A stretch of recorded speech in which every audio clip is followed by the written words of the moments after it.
Hello everyone. তো পুজো তো চলেই এলো, হাতে গোনা আর মাত্র কয়েকটা দিন। আমার বাড়িতেই এখন কিছু না কিছু পার্সেল আসতেই আছে। আজকে আমারও এই 4টে পার্সেল এসেছে ফ্লিপকার্ট থেকে। প্রথমবার ফ্লিপকার্ট থেকে আমার কিছু স্কিন কেয়ার প্রোডাক্ট অর্ডার করেছি।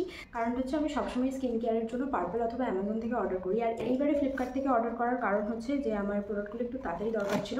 অ্যামাজন ডেলিভারি একটু টাইম নিচ্ছিল। আমি ভাবছি যে পার্পল থেকে কেন অর্ডার করিনি। একটা জিনিসের দাম পার্পলে অনেকটা বেশি দেখাচ্ছিল, অ্যামাজন আর ফ্লিপকার্টে তার তুলনায় একটু কম দেখাচ্ছিল। ফ্লিপকার্ট থেকে একটুখানি ট্রাই করে দেখা যায় যে স্কিন কেয়ার প্রোডাক্টগুলো কেমন আসে এবং তোমাদের সাথে শেয়ার করি, আনবক্সিং করি। যেহেতু ওপেন বক্স ডেলিভারি ছিল ওই জন্য প্রথম থেকেই বক্সটা খোলা আছে।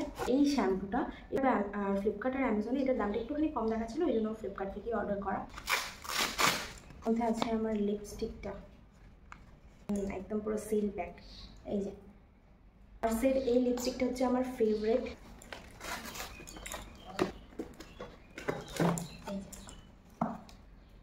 সানস্ক্রিনটা এত ফেভারিট আমার হচ্ছে একটা পার্সেল।